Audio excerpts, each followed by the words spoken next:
O travamento da ATM pode limitar homolateralmente através do temporal posterior, mas gerar o sintoma do outro lado, gerar um lado de trabalho em sobrecarga do outro lado. E aí é que muda o jogo. Quem é elite da ATM, quem é expert em ATM, começa a entender. Começa a sacar. Começa a ter capacidade de diagnosticar de forma diferencial e trazer a separação do joio do trigo, do local do sintoma com a causa do sintoma. E entender que existe um sistema com duas articulações que são interdependentes. E se uma está fixada, ela pode ser sintomática? Pode. Ela pode ser limitada? Pode. Mas o outro lado vai trabalhar cada vez mais de forma compensativa para reequilibrar essa fixação.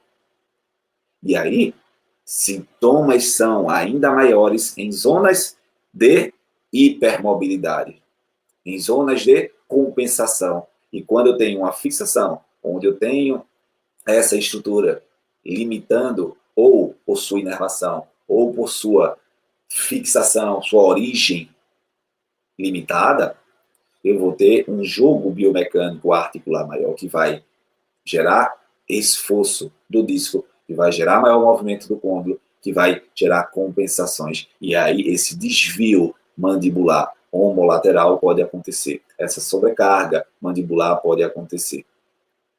E muitas vezes o sintoma vai levar você a tratar o outro lado, tá? O outro lado.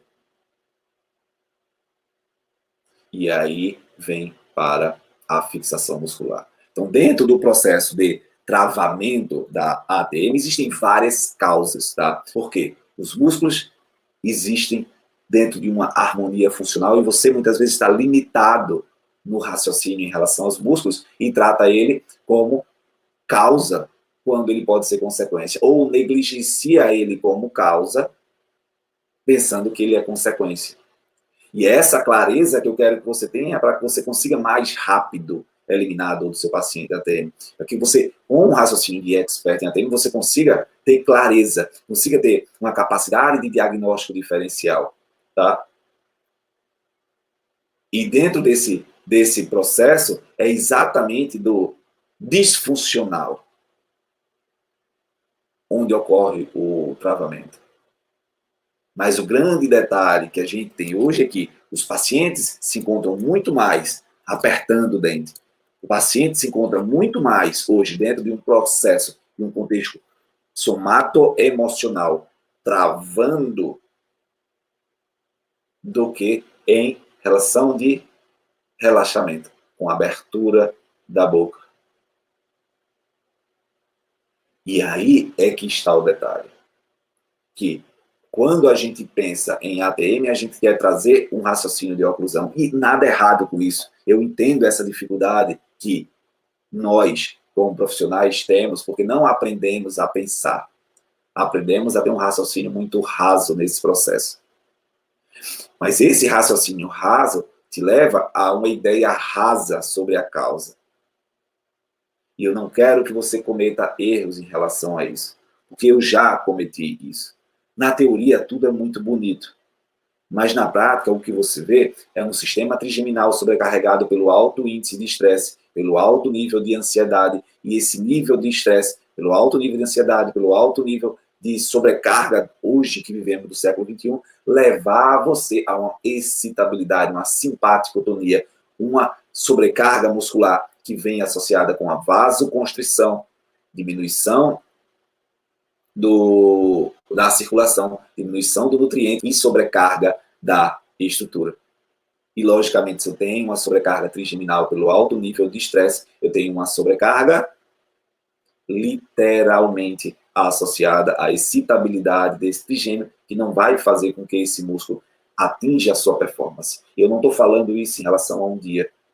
Eu estou querendo que você construa um raciocínio de expert para eliminar a dor do seu paciente. Eu estou falando que isso é algo que não acontece hoje para gerar sintoma hoje. Isso é algo que vem minando o funcionamento do seu paciente e levando literalmente a um comprometimento. E aí eu mesmo já fui levado por isso, por esse entendimento raso. Mas hoje eu não me dou o luxo de errar com meus pacientes, de limitar o desenvolvimento dele. Eu não sei você, eu já tive muito receio. Quem aí já teve receio de tratar um paciente com travamento da TM? Coloca aí, eu tenho receio, eu já tive receio. Por que esse receio? Justamente porque dentro de você, você percebe que existe uma limitação. Você percebe que você não tem uma real certeza sobre a causa desse travamento. E quando você consegue construir um raciocínio clínico de expert em ATM para poder eliminar a dor do seu paciente já no primeiro atendimento, você consegue trabalhar em cima da causa, com conhecimentos realmente que conseguem gerar resultado. E, dentro de uma característica de um passo a passo que eu trouxe aqui, o temporal posterior, ele é uma musculatura caracteristicamente estática na travação, no travamento da ATM. E essa ATM precisa de uma harmonia. Ela precisa de um contexto funcional, onde a massa maior de movimento, e tanto que tem mais volume, o masseter cresce com volume, é músculo de força, é músculo de movimento, é diferente. Mas os músculos de estabilização, veja os músculos de estabilização da coluna, os perivertebrais, os espinhais, que trabalham no ajuste fino, na propriocepção, na biomecânica, no equilíbrio do movimento fino da coluna. Quer ver quanto ele é capaz de lhe comprometer? É você ter um travamento da coluna e não conseguir mexer minimamente, que dói. Quem aí já viu o paciente assim, doutor, não consigo rodar o pescoço, não consigo mexer meus ombros, porque dói, trava. Você tem um déficit proprioceptivo interno. Você tem musculaturas finas não mandando essa informação. E a partir daí, você compromete o resto, porque é a partir dessa aferência, dessa propriocepção, que manda para os músculos maiores.